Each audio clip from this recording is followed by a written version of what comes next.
Good afternoon, ToGA brothers. It's Sean. I hate that I have to cut off the music because YouTube's gonna copyright that.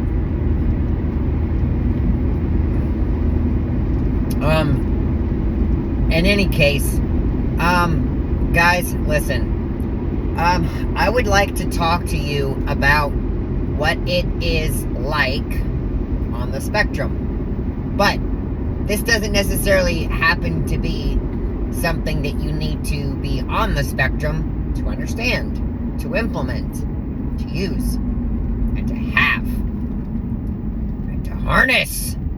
I know that was just really cheesy. But anyway, guys, in all seriousness, all jokes aside, I want to talk about one of the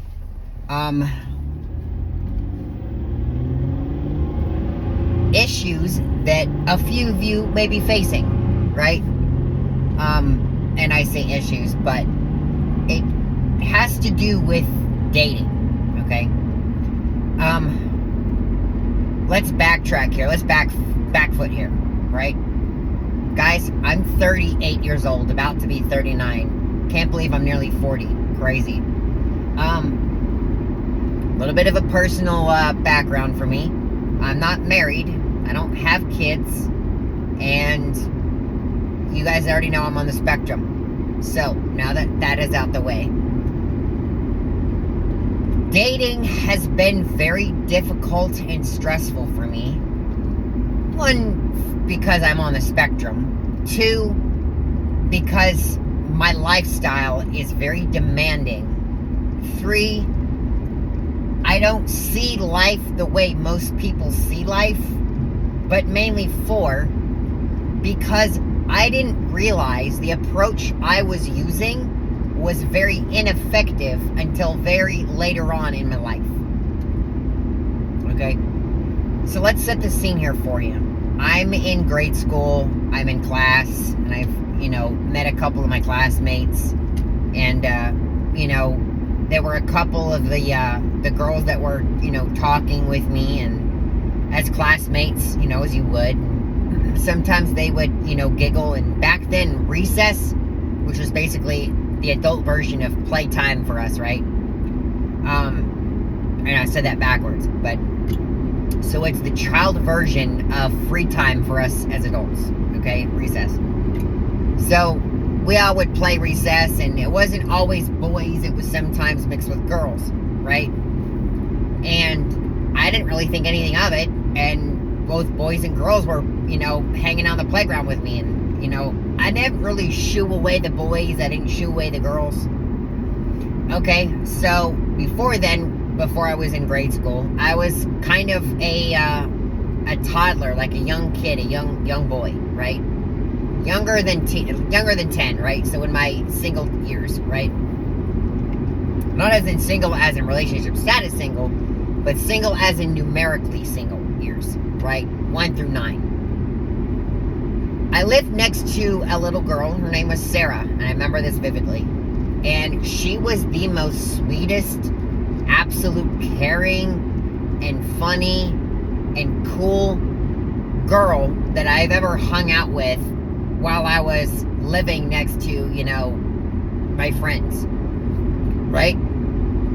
We'd hang out all the time. Matter of fact, my mom and my dad was like, so when are you getting married? And we were like, kind of way over our heads. We didn't think nothing of it. And we were always, talking with each other, always hanging out. Like, what you would normally do for kids that were in their teens, like, flirting and talking and that stuff.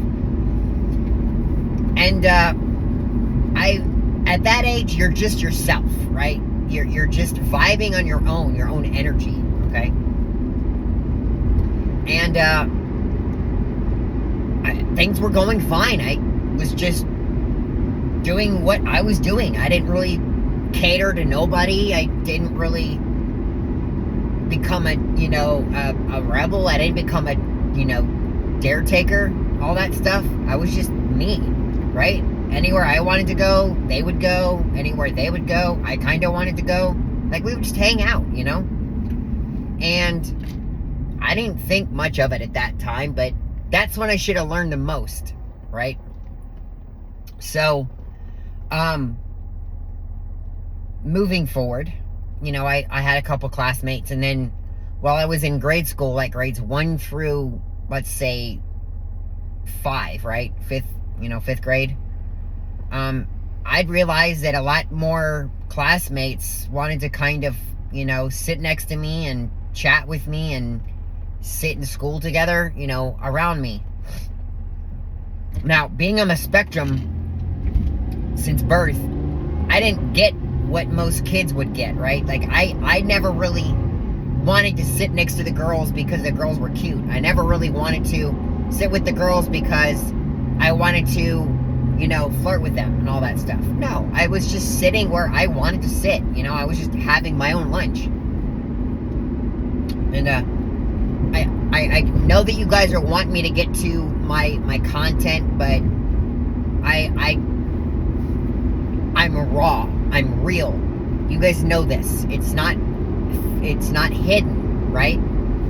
I'm trying to deliver this content as raw and as genuine as I can so you understand where I'm coming from. Because people on the autistic spectrum see the world differently. We view the world differently, and we understand the world differently.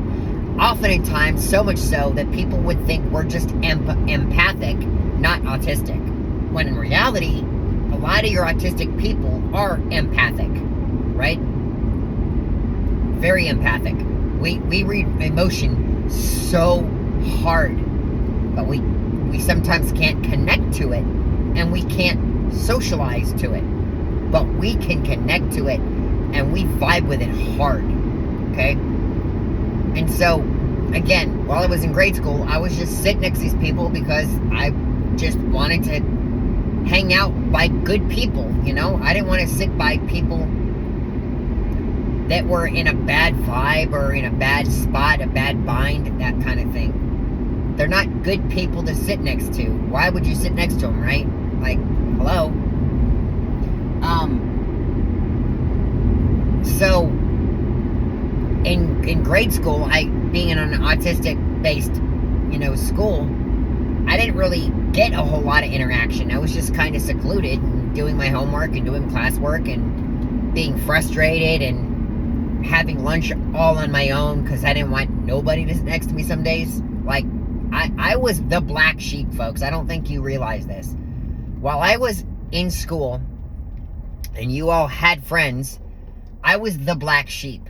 I was like, okay, I do not want nobody sitting next to me. I'm going to eat my lunch myself. I don't care who wants to entertain me, who wants to laugh with me. I don't have the battery in me to socialize. It's depleted. It's no good, right? And this was a constant thing for me sometimes, folks. Like, it would be days where I would have to go through this. So, because I was in that predicament, I didn't really have a lot of friends in school, right? And then comes 6th grade. 6th grade, that's when my adolescent years started to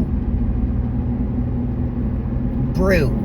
Brew is probably the best word, because things in myself and my system were changing, right? And this was right around when, like, my body was physically changing, if you guys catch my drift. I don't want to get too graphic, but, you know, that time of your life when you become not a boy, but more, you evolve. It's like, think of a Pokemon, right? At that age, I'm now evolving into my second form. And we in life, we have 4 forms, but we only have 3, really, because you're a Pokemon. Pokemon only have 3 forms. So, at that point, I was evolving my skin, right? Shedding a new person. So, in 6th grade, I was sent to a whole different type of school. Like, it was almost like I'm in a new community of people. It was like sending somebody to a senior citizen assisted living home. Like, they're still people, but they're just tailored to you. It's the same thing with me. I thought they were tailored to me. Like, everyone knew me, everyone kind of liked me. So then I started to understand what was going on with me, along with my other, fellow classmates, right? And my schoolwork was very stressful because I had to basically co-manage learning how to make friends, but also learning how to do my schoolwork. Like, learning how to make friends and learning how to talk to people was naturally for you guys. That's not the same for people on the spectrum at all. Like, even in the least bit, guys. So, it was very challenging and very hard for me. And so, I didn't really understand the vibe and connection that, males, guys, boys, however you want to describe them, okay? I didn't really get the dynamic of how they should interact with, females, ladies, girls, that kind of thing, right? It was just telling me that my fuel's running low, guys. Don't matter. I'm actually watching my dash. And by the way, I'm gonna kind of side note this. I am fully driving. I'm fully conscious. I'm fully aware of what's going on. But again, we're having this discussion, right? This is what I do when I drive. I think things. I talk about things.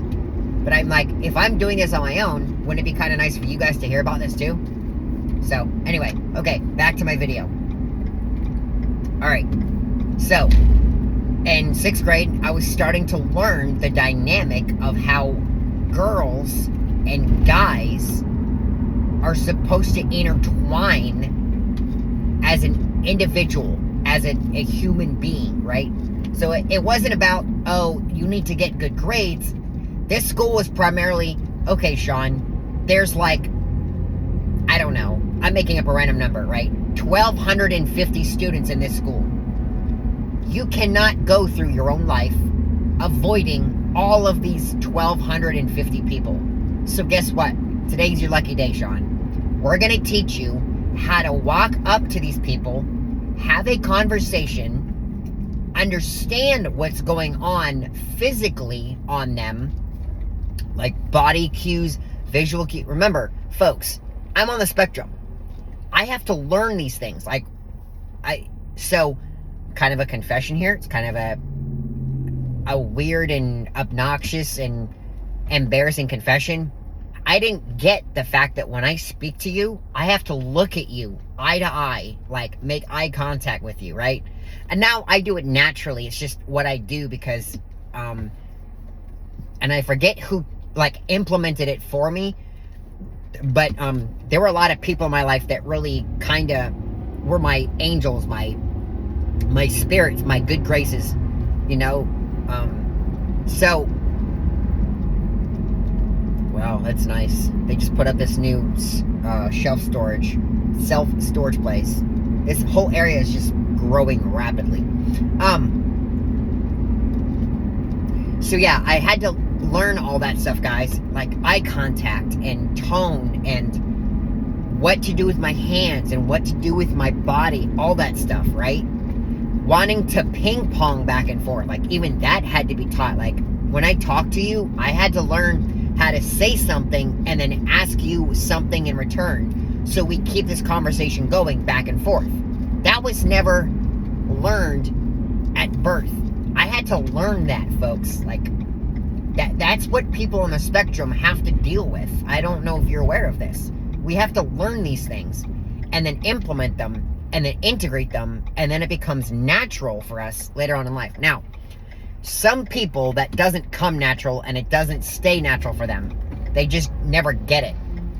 It's not that they're choosing not to, it's that their brain cannot make the final exam, oh, I get it now connection, right? It's like, let me make all these exams, and I'm gonna fail every one, and not realizing it's just, I don't get it, right?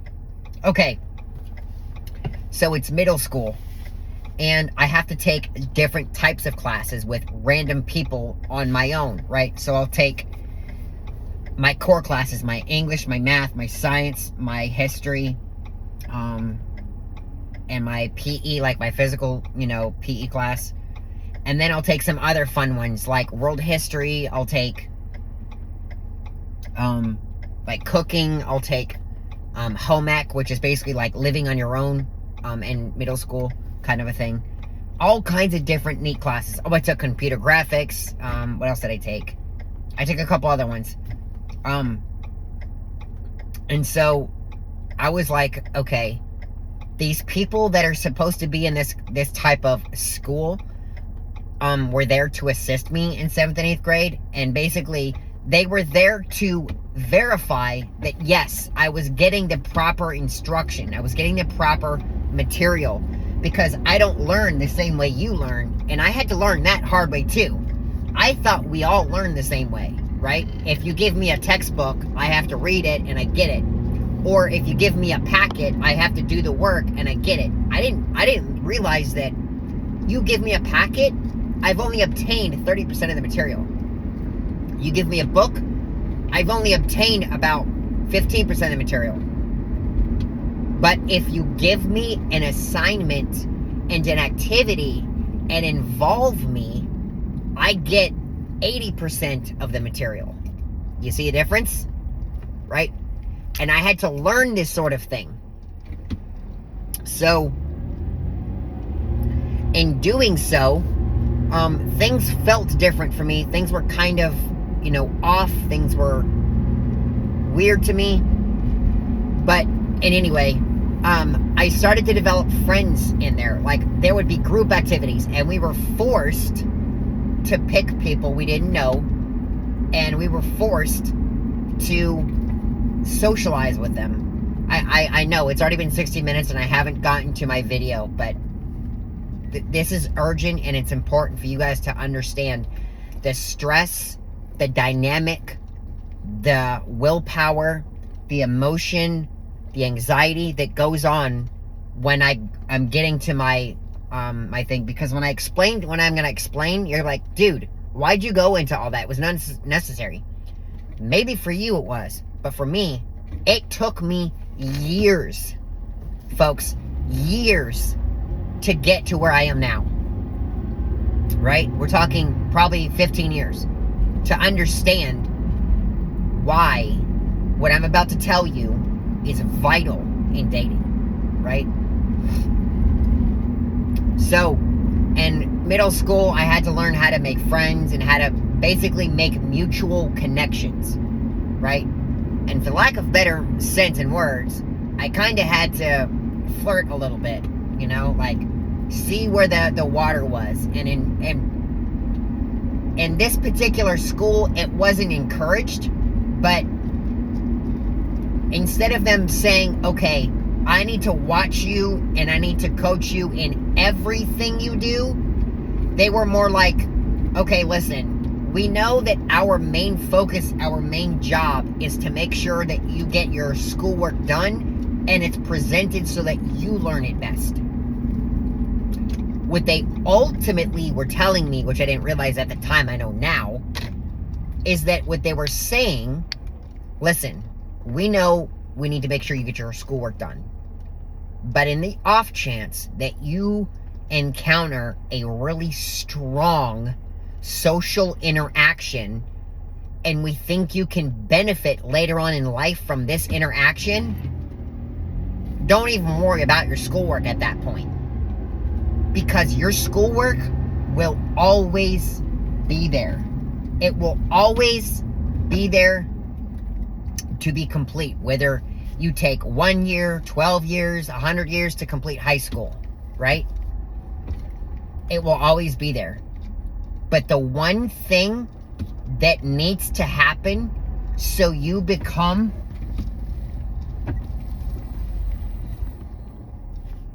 a better person. Hold on, guys. There is someone that's walking in the street, and I don't want no one to hit them, so I'm trying to block traffic.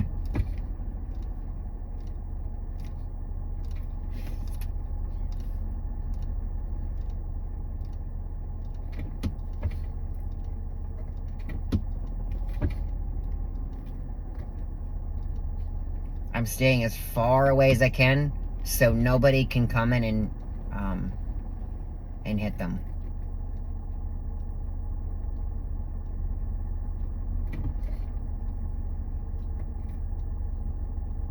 Oh, poor soul.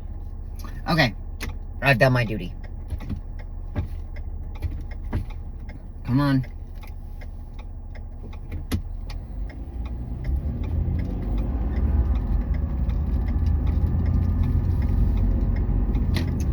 Alright. Pull into parking lot so it's easier to do this. Okay, so yeah.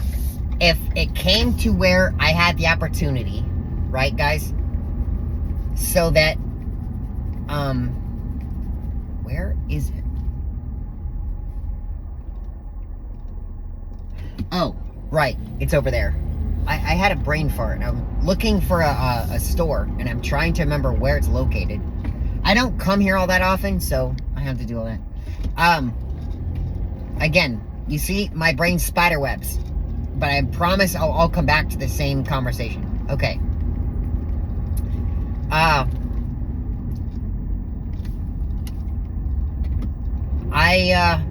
had very much...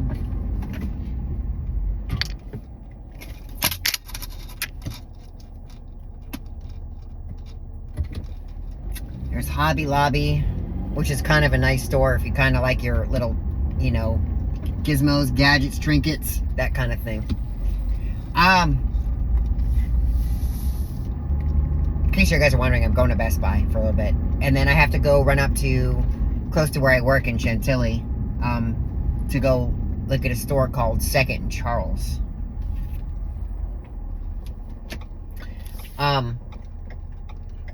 So, yeah, I didn't really understand the dynamic, a lot of these connections and a lot of these friendships that I was, without realization, making, right?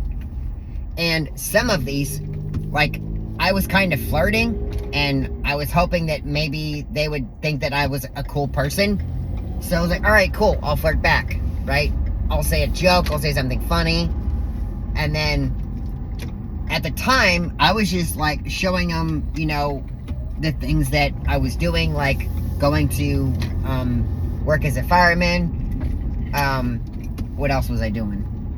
I was going to EMS class, building things out of wood, you know, playing at home on the computer and all that stuff, right? Things that your normal person on the spectrum would do, right? And then,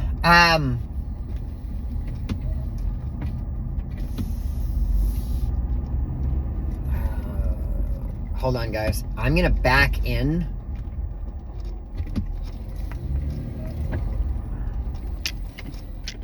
See? In case you guys don't really know, there's proof.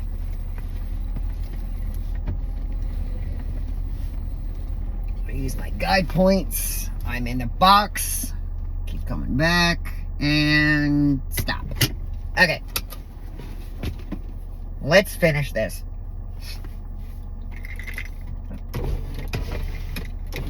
Roll the windows down, turn the engine off. Okay. So, in high school, I ended up having a lot more of a big presence for wanting to make friends more than I did my homework and like my classwork.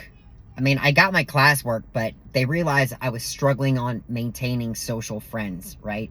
So like, okay, we get that you're doing your work, but let's try this approach with making a friend, right? So look, you have your work and you've completed your questions, you know, on these areas.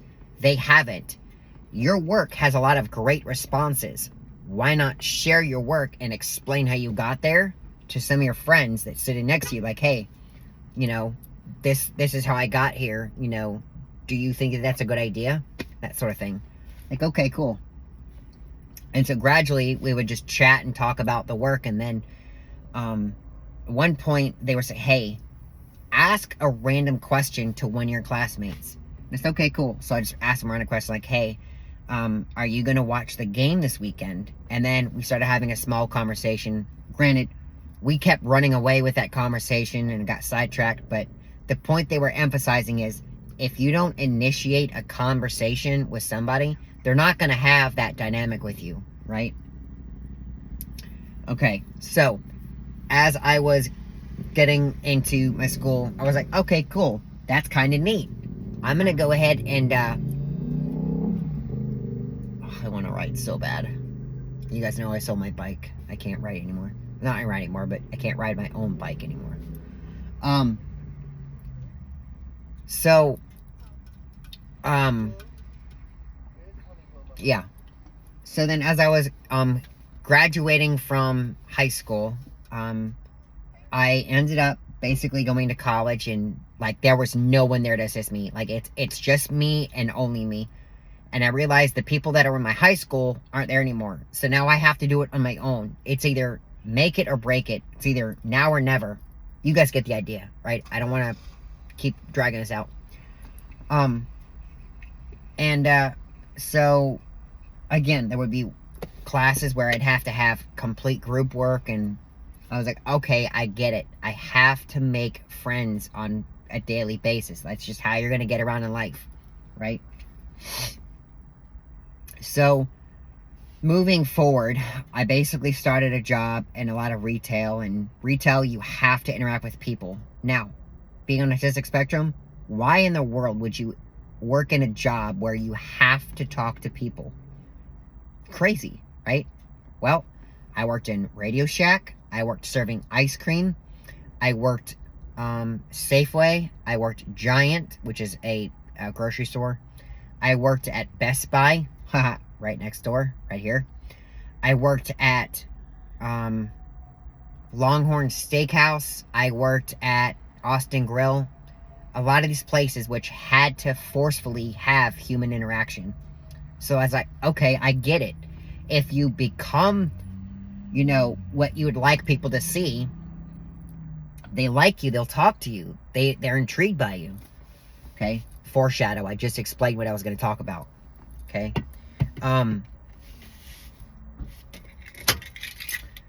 And things got more difficult as I went into more complex jobs. Like, right now, I'm in a job where I have to talk to people and coach them, right? I also have to talk to ATC. So ATC is basically a big professional organization. They are very stern. You have to be correct and accurate and emphasize what you need to speak, right? And you can't be shy about it. Like, they're not going to coach your hand. They're going to hold your hand.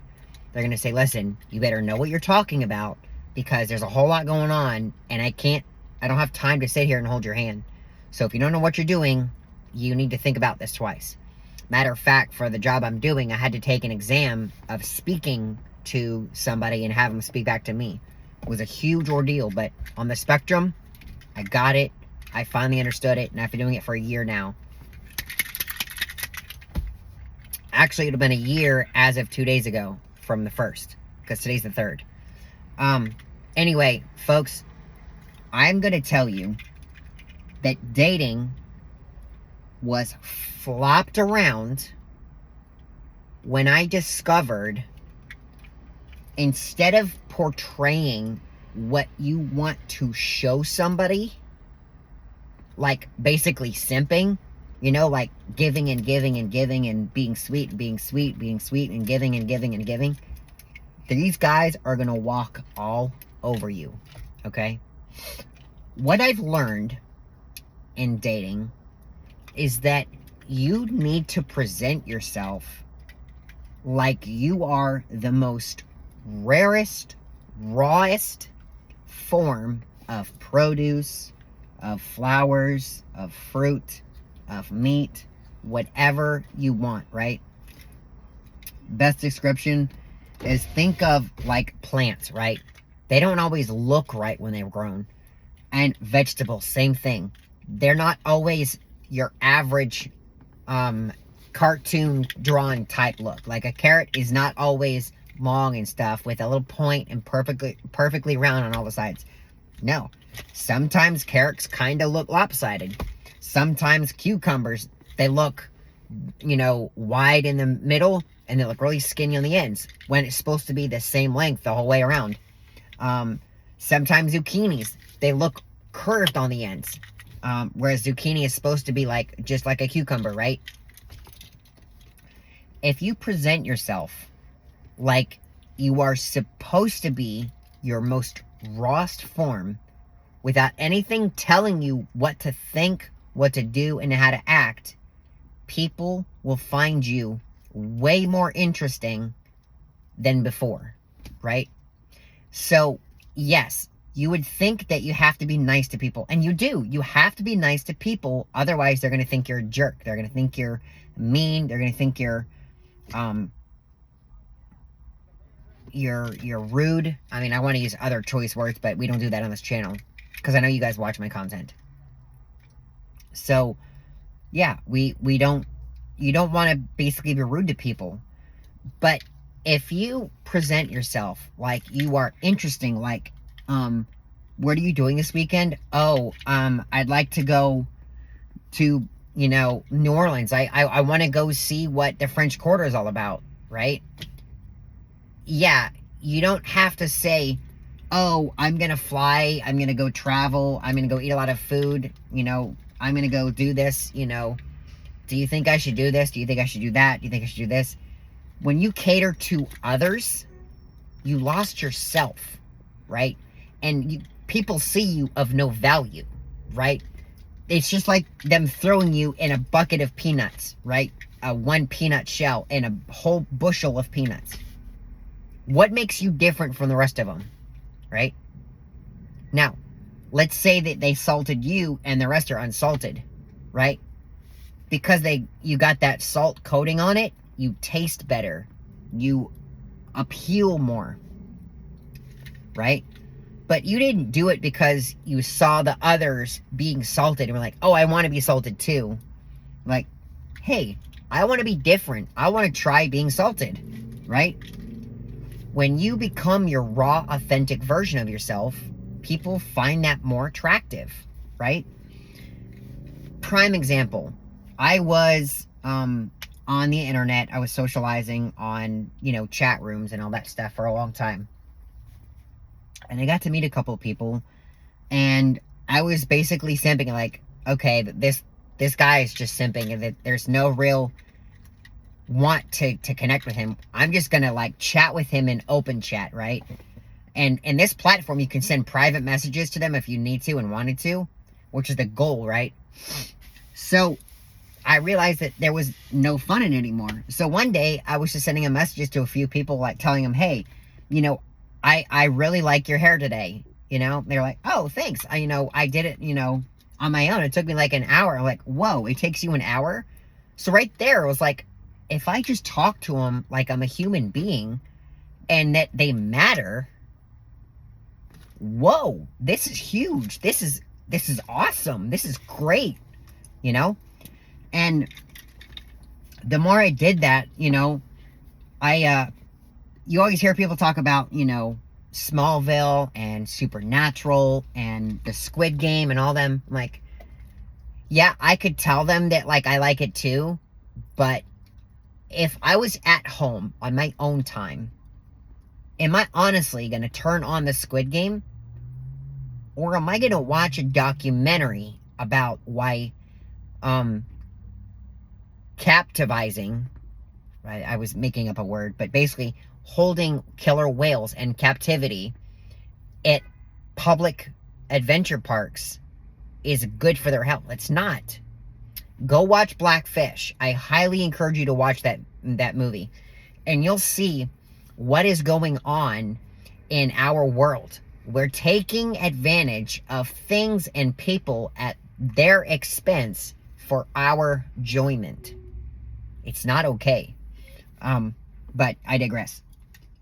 So, if I'm at home, I'm more liable to put that on than Smallville, Supernatural, the Squid Game, right? I may say, hey, yeah, that's pretty cool. It's on Netflix, right? Yeah, cool. But if you ask me, what are your thoughts on Blackfish? Oh, I would say, why are we putting them in parks? Why not open a rehabilitation center, right, that is open, where instead of it being a closed environment, it's an open world environment where researchers are constantly out there watching and orchestrating and helping wildlife be as healthy and as pure and as raw and as good as they possibly can, so that we can have more healthier, more fulfilling lifestyle and around our world. That seems wonderful, right? Now, you'd want to have a conversation about that, right? Now, let me say something. The other three TV shows are not boring. They're not garbage. But my point is that you don't have to like what other people like to be liked. Am I making sense to you? And that applies in dating. The more you go in liking things because other people like them, they're just going to see you as a peanut in that same bucket or barrel or container of peanuts. You'll just be another of the same peanut. But if you come out of that bucket with a painted peanut shell, a coated peanut shell, a salted peanut, with a little bit of spice, a little bit of extra zing, a little bit of oomph, folks, life is going to be so much better, right? And that's the same thing when it comes to dating, okay? When you are out there in dating, okay, if you become your raw, authentic self, people are going to like you a million times better, okay? Let me explain this to you. TikTok is a very big platform, right? And on the spectrum, you would think that's a nightmare for me, right? It's great because I get to watch videos, but it's people being themselves, all right? Now, I may not get it at the time. I may not get it at the moment, but I get it, right? They're what you call trolls. And trolls is just another word for an online masked bully, okay?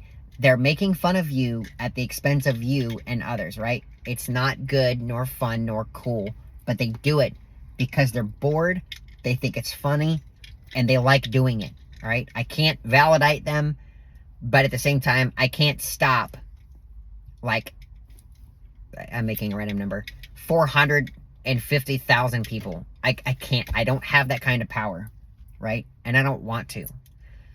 But in learning that and in doing so, I have realized if you are just your own self, if you become genuine, if you entertain them on what you find intriguing, maybe they will find it intriguing too.